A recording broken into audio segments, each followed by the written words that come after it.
কয়েকদিন ধরে এই আলোচনায় সীমান্ত পরিস্থিতি পুশিনের চেষ্টা। আমরা সেই পরিস্থিতির খবর জানবো চাঁপাইনবাবগঞ্জ থেকে। আমার সঙ্গে যুক্ত হয়েছেন আনোয়ার হোসেন। আনোয়ার, চাঁপাইনবাবগঞ্জ সীমান্তের কি খবর থাকছে?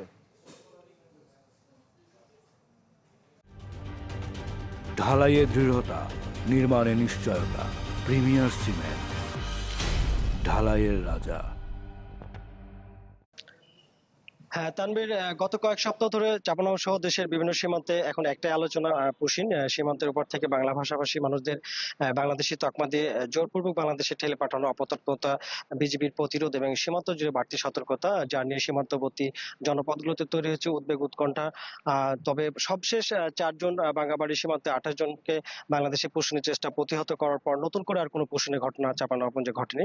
বর্তমানে জেলার সীমান্ত পরিস্থিতি শান্ত স্বাভাবিক রয়েছে। তবে পরিস্থিতি স্বাভাবিক হলেও সীমান্তবর্তী জনপদের মানুষের মন থেকে উদ্বেগ পুরোপুরি কাটেনি, কারণ সীমান্তে নতুন কোনো ঘটনা না ঘটলেও সাম্প্রতিক ঘটনাগুলোর প্রভাব এখনো রয়ে গেছে স্থানীয়দের মধ্যে। এই কারণে সীমান্তে শুধু নজরদারি নয়, জনসচেতনতা বাড়ানোর কাজও জোরদার করেছে বিজিবি। পাশাপাশি সীমান্তের সার্বিক পরিস্থিতি নিবিড়ভাবে পর্যবেক্ষণ করছে বাহিনীটি।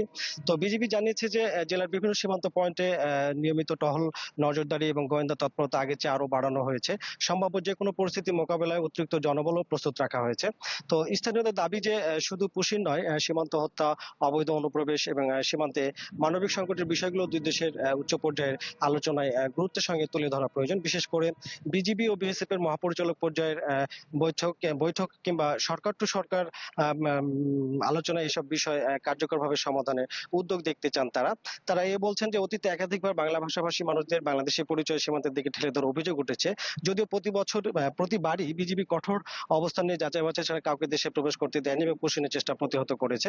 তো সব মিলিয়ে এই মুহূর্তে সীমান্তে আতঙ্কের চেয়ে সতর্কতায় বেশি দৃশ্যমান। নতুন কোনো পুশিনের জি ঘটনা নেই। আনোয়ার, বুঝতে পেরেছি। ধন্যবাদ আপনাকে আমাদের সঙ্গে যুক্ত হওয়ার জন্য। চাঁপাইনবাবগঞ্জ থেকে সীমান্ত পরিস্থিতির খবর জানাচ্ছিলেন আমাদের সহকর্মী।